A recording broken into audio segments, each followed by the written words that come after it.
Hey everybody, video here for you today, and I'm looking at ruins in the Pacific, and I'll probably have at least one more video about a fairly unknown ancient site in the Pacific, but today we're going to go down to a little tiny island that I think has a big mystery on it.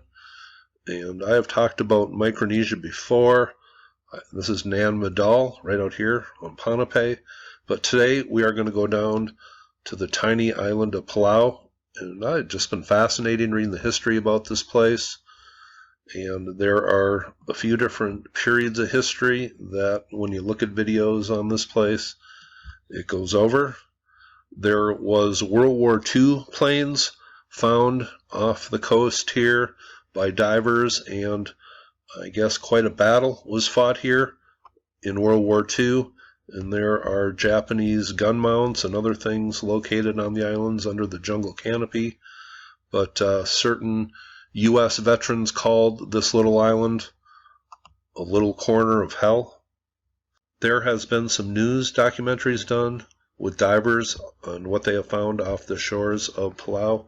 And I'm going to leave a whole bunch of links below, but this is just a tiny part of the reason why I think this whole Palau story is fascinating. And there is one site we're going to look at, but off these shores there is just hundreds of tiny little islands. And there has been some caves in these islands where some pretty remarkable and controversial finds have been made, and I'm just going to briefly mention this here. Now here is a video I will leave the link to, The Lost Tribe of Palau. And National Geographic did some research out here about 11 years ago, and in the back of a cave system, one of these tiny little islands on Palau, they found thousands of bones, and they did research on it. What they found was fascinating and controversial, and I will leave the link to this full video below. But what they found that was really remarkable, and it appears to me these people were involved in some sort of cataclysm, and these bones only come from a few thousand years ago, and when they're all bundled and jumbled together and they're all different age groups and they're found kind of packed against the back of a cave system, maybe a tsunami went through here, and these bones all come back to relatively the same time period. And when you have a group of bones that it doesn't appear to be a cemetery, when all the bones kind of come from the same period, and there's a little window when you do carbon-14 testing, but that indicates that this was maybe one single event and these people all got taken out at the same time.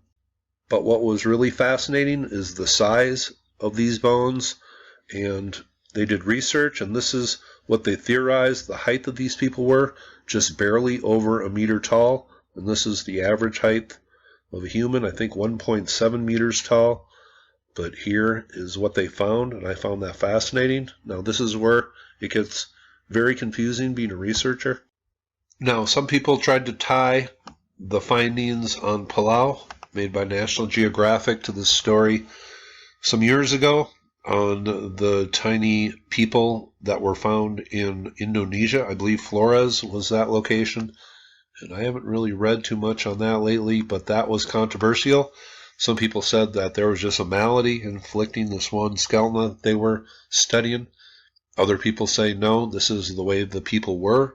And that controversy has kind of raged on. Some people say, well, this finding here kind of proves that there was small people around, but these people existed up until about 1,000 years ago.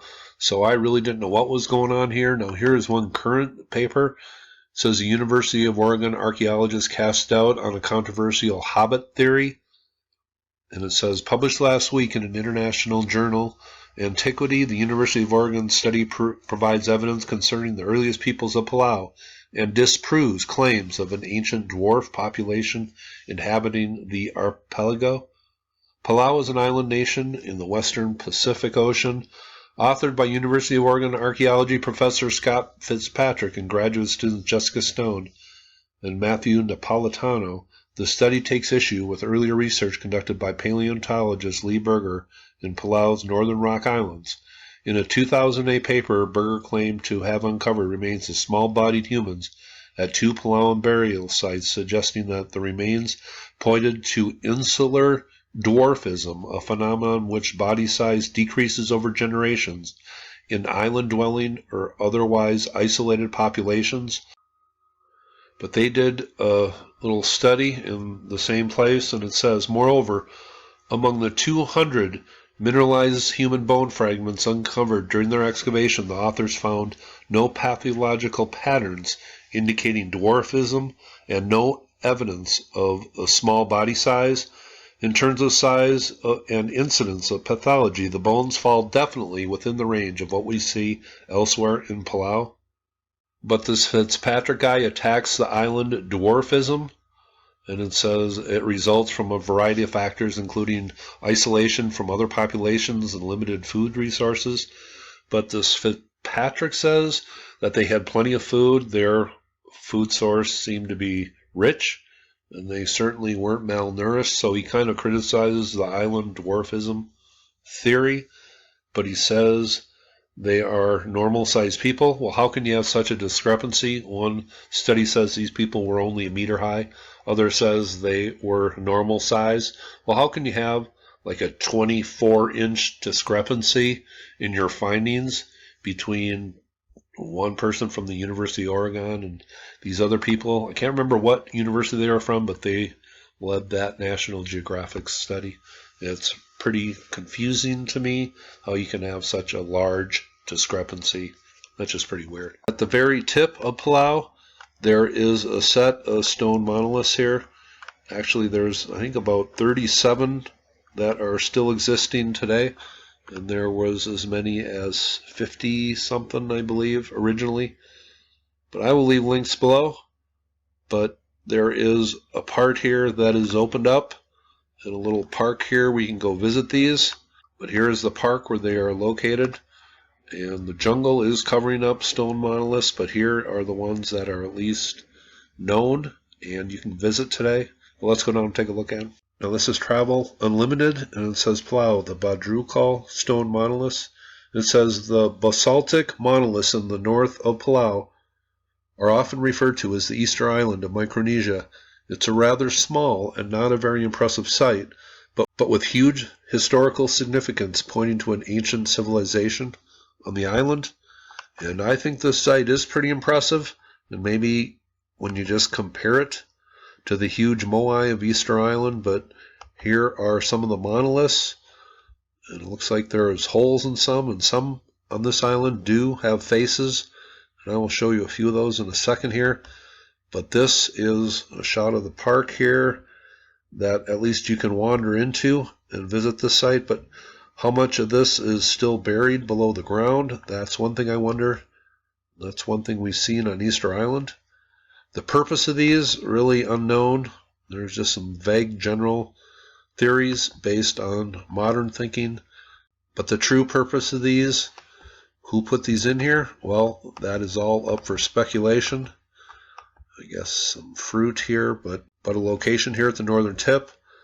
Basalt monoliths. And I read one website, and I really couldn't confirm this, where they don't know where these stones came from. But here is a website, another one I will leave below. There isn't a lot on Palau and the ruins as far as YouTube videos, just a couple, and from no channels that I've ever heard of. But it says Palau is called the Easter Island of Micronesia for a good reason, actually for more than one. If you are a history buff on vacation, and how do you become a buff? What is exactly a buff? I think they asked that question on Seinfeld once. But it says, in Palau, you should seriously consider visiting the places listed below. We guarantee that most of them will be interesting, also for those who come to Palau just for fun and the tropical vibes. And here are the stone monoliths that we just looked at. There are other stone carvings, stone rock formations. Here is one. And this is very eroded, but they theorize, they state this is a face in here. Let's look at a few more. These all have names, and I'm not going to try to pronounce it. Here is one that is kind of strange looking with the big eyes. Looks a little reptilian, but I'm not saying they're aliens.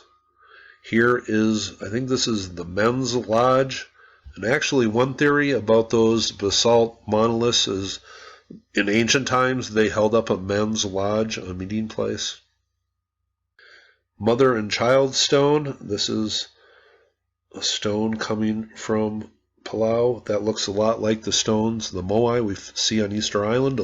Now, also found on Palau, no real answer for this. This is a stone coffin. They call it a stone sarcophagus.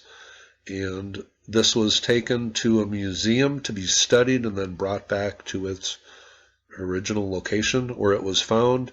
And it was found on a stone platform here up on a little hill. Here are some more basalt stones that have, this one obviously has some sort of design carved in it, and I'm not sure what's going on here at the bottom, if that was just cut away or chipped away here.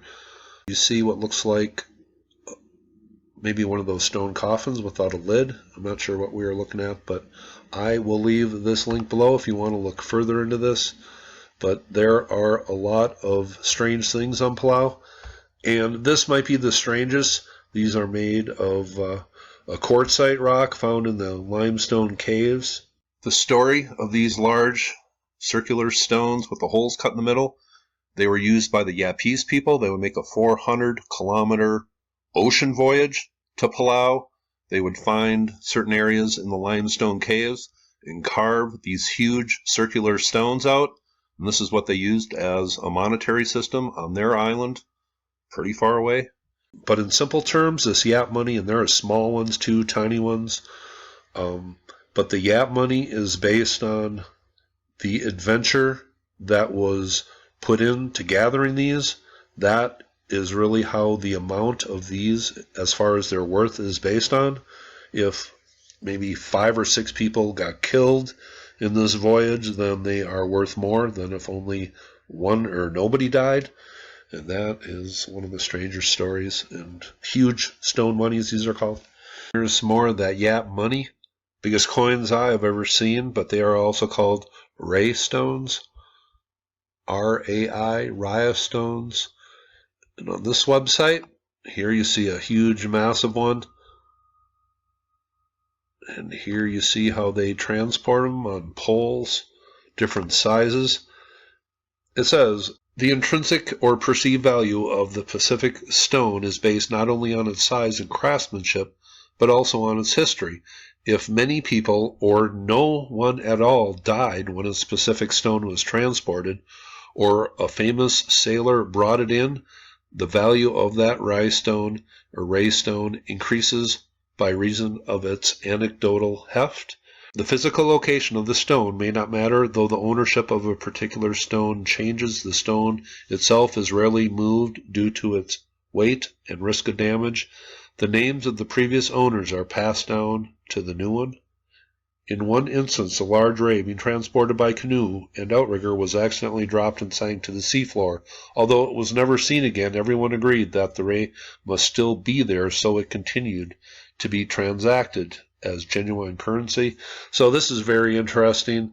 These stones here used as a monetary system in a small island, and they would go 400 kilometers on a sailing voyage to bring some of these large stones back. That's one of the more confounding stories I've ever heard as far as ancient history and transporting stones and what they were used for. But certainly a unique idea of a way to represent money.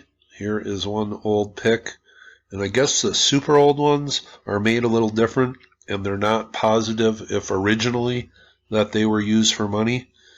It, to me, just looks a little bit like the sun disk, but that is just a very general observation. So, was there an ancient culture on Palau that has been lost to time?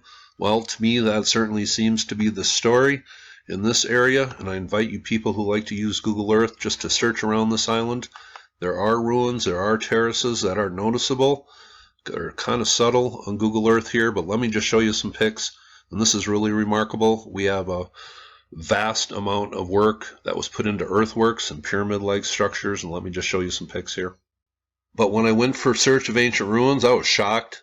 And I read one website where a majority of the island is covered by earthworks and ancient ruins. Here you see a platform built up, and what looks like, if this was found in ancient America, we would call that an earthen pyramid.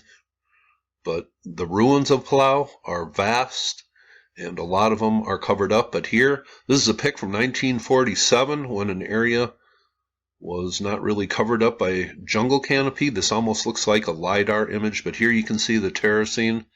It's massive, it's extensive, and this would have taken, I can't even imagine how long it would have taken just to do this one little area, not to mention all the other areas on the island.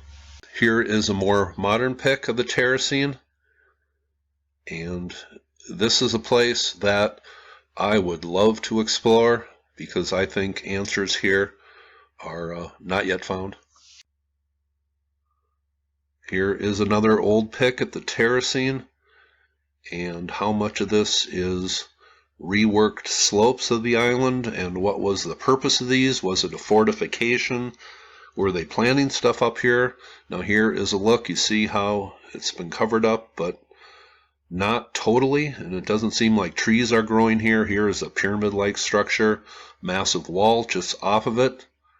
Now here by the shore, there is a massive structure. You can see the base of it right here. On the top of it right here, a basin described in it. But this is a huge structure covered up. Here you see some terracing, and this is from a PDF on a study on the soil on Palau. You can see some of those terrace structures, a structure up here, but I will leave many, many links below. Here is one platform mound, they described it. It looks like it's made of just earthen material here. Now here's another website. I will leave the link below. But a gal was interviewed here, and here's a shot from overhead. You can kind of see these terraces on the hillside, and they encompass a lot of area on the island.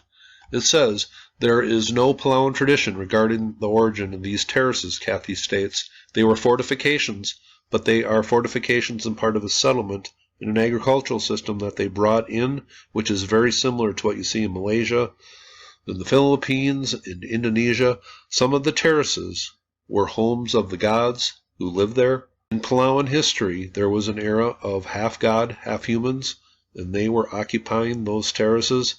At night, they come out to play and do all sorts of things and have parties and all that. And when the sun comes up, they go to those terraces and stay and sleep all day and awake again at night." So that is some interesting local tradition, but that is not unlike other places. In Egypt, there was an era of the Shamsu Hor. They were gods. When gods walk with men in Egypt, it's kind of the same story here, and there is similar stories in other parts of the world. But this has been one of the more fascinating things I have looked into. This seems to be kind of like the island that time forgot. A lot of mysteries, stonework, ancient ruins, lost cities, lost pyramid structures. I think this is fascinating as heck. Here is a wall, a stone wall, and like a bridge that appears to connect some of the islands, and I'll show you that in a second. Here is some stonework on the island, and some of it appears to be earthwork, some of it appears to be stonework, maybe a different period, a couple different periods of history, who knows. But there are a lot of different areas on Palau that seem to have ancient ruins, and I'm just glad to make this video. I'm sure not a lot of people are aware of it. Here is some pretty incredible stonework right down by the shore. I really enjoyed looking into the history of Palau, looking at it on Google Earth. Is there any evidence of underwater ruins? Well, there's a few places I noticed, and this one looks just strange to me right here. Now, there are many areas that I just love to explore on Palau. It's about 30 miles long and only about 12 miles across, so a very small island. But down here in the set of chains, there is a place called Jellyfish Lake, and it's connected to the ocean. Let me just show you here. Now here is a website, the UN Global Goals for Substantial Development, kind of a preservation group, but here they are diving in Jellyfish Lake, millions of jellyfish in this lake connected to the ocean by underwater tunnels. Here you see some of the underwater formations off Palau, making this one of the best diving areas in the whole world. There's one overhead shot at a part of the lake, a little bay here, and you can see the jellyfish here. I think they have had some problems with sustaining the life in this lake recently. I haven't looked into it a lot here, but when was this lake created? Well, of course, it was created 12,000 years ago when this filled up. But when exploring on Google Earth, you notice Looks like there's bridges connecting a lot of these small islands, and that kind of was a mystery to me. Is that a natural geologic formation, or were there some ancient bridges put in here? But I'll show you one pic here. Now here is a pic from TripAdvisor, and they describe this causeway or this bridge as ancient ruins. Just can't verify that, but appears to me to be pretty interesting here. But Palau, ancient ruins, ancient bones found in caves that indicate something really bad happened to a culture here in fairly recent times when you look at the big picture. But I wanted to do this video. No channel that I know of has done a video from here. You got to open up a mystery before questions can be answered, so this was an important video for me to do. Now, after making as many videos as I have, sometimes the enthusiasm just isn't there, but I'll tell you what, after looking into this site, it reminded me why I like to look into ancient mysteries. Here is another head carved on the island. Who exactly were responsible for these ancient ruins? Well, that is a big mystery. The island of Palau has a big untold story, if you ask me. This is one of the more fascinating things I have looked into. No channel that I watch that asks important questions has done a video here. We have a whole bunch of mysteries. Hope you thought this was cool, and you all have a very nice day.